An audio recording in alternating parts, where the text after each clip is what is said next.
This is our first lesson on computer systems.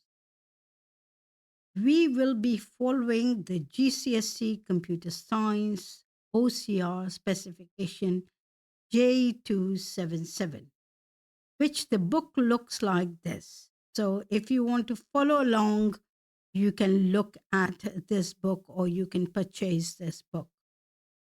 The first thing we need to understand before we move on to systems, architecture, memory, and storage, that what is a basic computer model.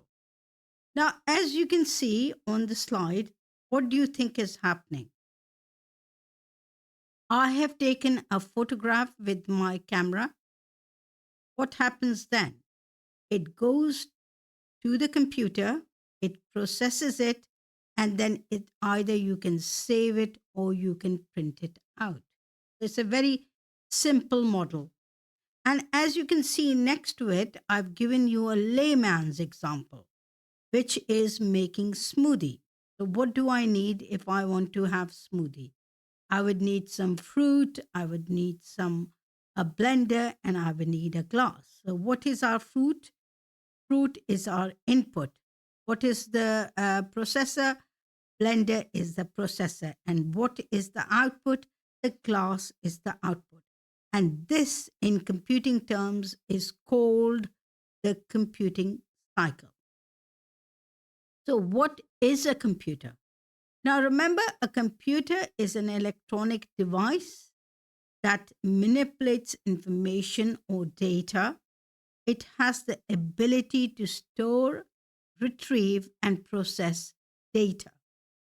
Data, remember, are your raw facts and figures, whereas information is data that has been processed and given context and meaning.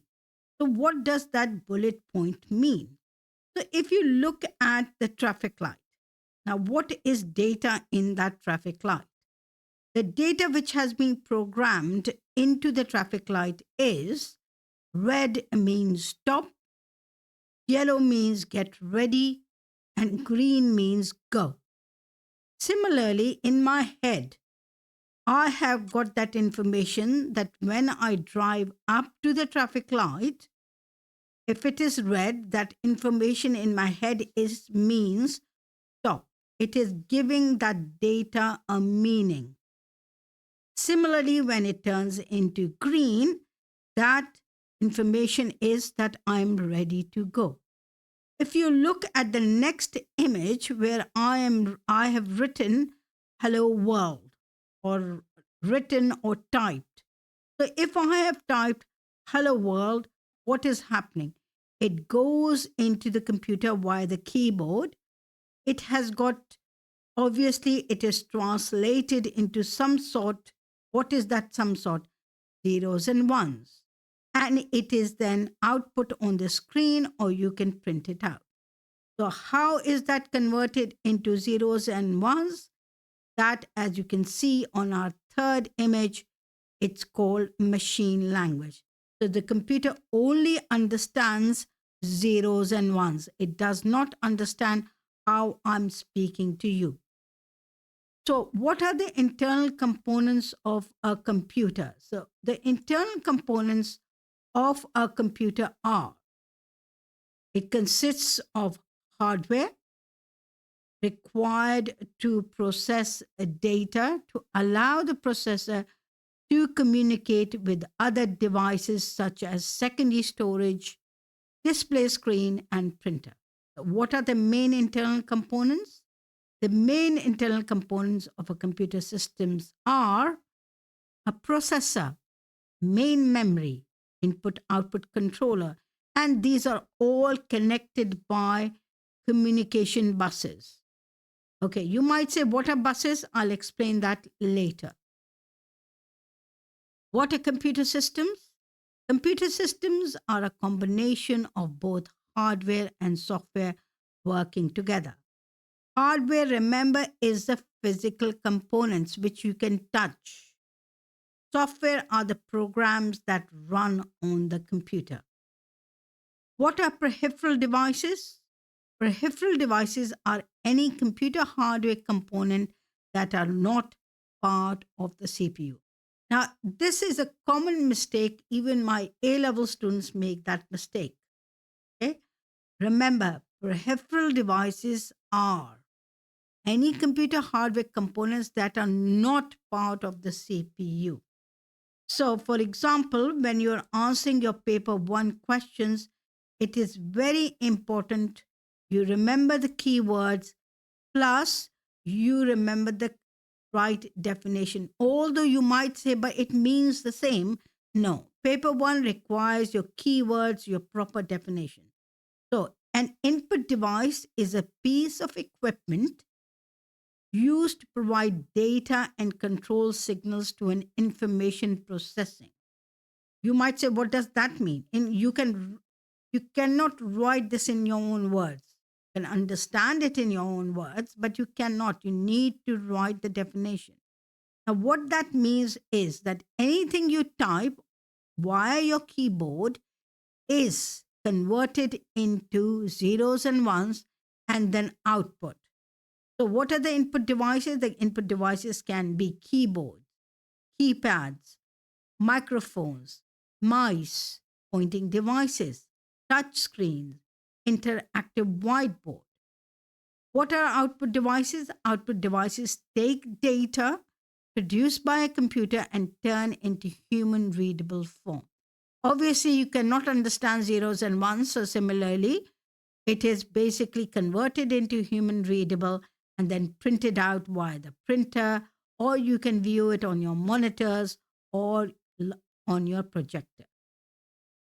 So, what is startup sequence? Now, remember, we will discuss that in detail later on, but let's just give you an example. What is a CPU? CPU is the brain of your computer. It's called the central processing unit. What is ROM? ROM is non volatile memory, which is read only memory. RAM is random access memory. It can be both readable and writable. Hard drive is the main storage device in your computer. If you have files, folders on your computer, they are stored on the hard drive. The operating system is also stored on the hard drive.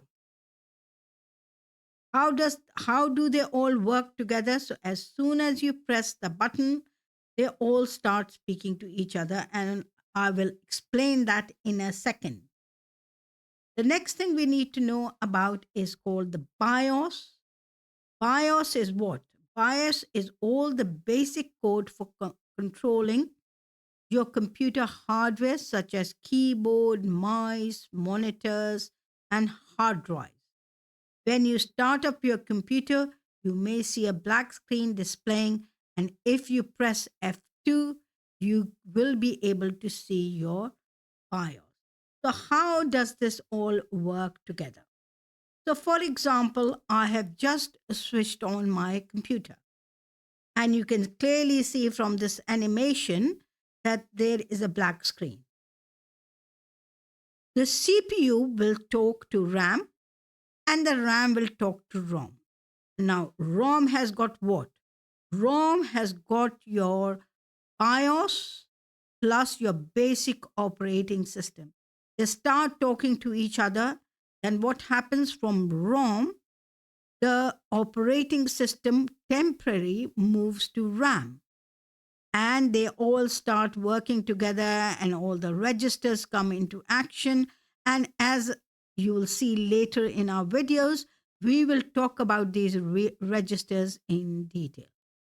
So once it is taken over by RAM, it is in charge of everything from there onwards. Let's recap. Computer architecture refers to the structure and organization of a computer system. The internal components of a computer system consist of the hardware required to process data to allow the processor to communicate with other devices such as secondary storage, display screens, and printers. Peripherals are any computer hardware component that are not part of the CPU.